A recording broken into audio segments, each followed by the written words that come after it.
চাটনি বাৰু আপোনালোকে বহুত খাই পাইছে। আজি বনাম বেঙেনা আৰু বিলাহী এটা ইউনিক ষ্টাইলৰ চাটনি।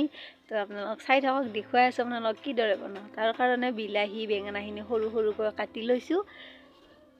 এয়া আপোনালোকে দেখিছে যে একদম সৰু সৰুকৈ কাটিব লাগিব যাতে সোনকালে সিজি যায়। এতিয়া টাৱাখন গৰম কৰি তাতে দি লৈছোঁ অলপ তেল। তেলখিনি গৰম হোৱাৰ পিছতে ইয়াতে দি ল'ম বিলাহী বেঙেনা জলকীয়াখিনি। এতিয়া দি দিম গোটা নহৰু আৰু অলপ নিমখ। এইখিনি ভালদৰে লৰাই ল'ম।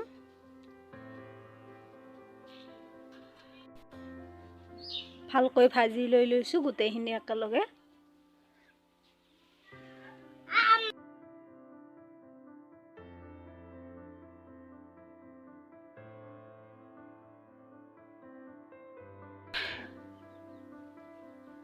এনেকৈ বেঙেনা বিলাহী একেলগে ভৰ্তা কৰিলে বহুত ভাল লাগে খাই।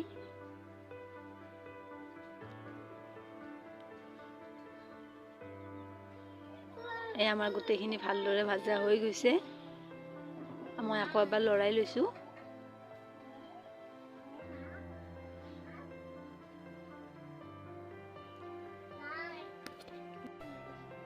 এই ভৰ্তাটোৰ লগত আপোনালোকে যদি আৰু কিবা কিবি ভেজিটেবল এড কৰিব বিচাৰে তেতিয়াহ'লে আলু মটৰ নাইবা আৰু কিবা ভেজিটেবল দি ল'ব পাৰে।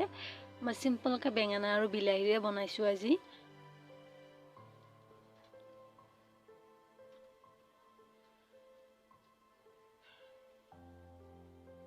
আমাৰ ভজা হৈ গৈছে। এতিয়া এটা বইলত ইয়াক ওলাই ল'ম। তাৰ ওপৰত দি দিছোঁ কেঁচা পিঁয়াজ, কেঁচা ধনিয়া আৰু অকণমান কেঁচা মিঠাতেল। আৰু এইখিনি ভালদৰে সানি লোৱাৰ পিছত আমাৰ ভৰ্তা ৰেডি। খাবলৈ তামাম টেষ্ট।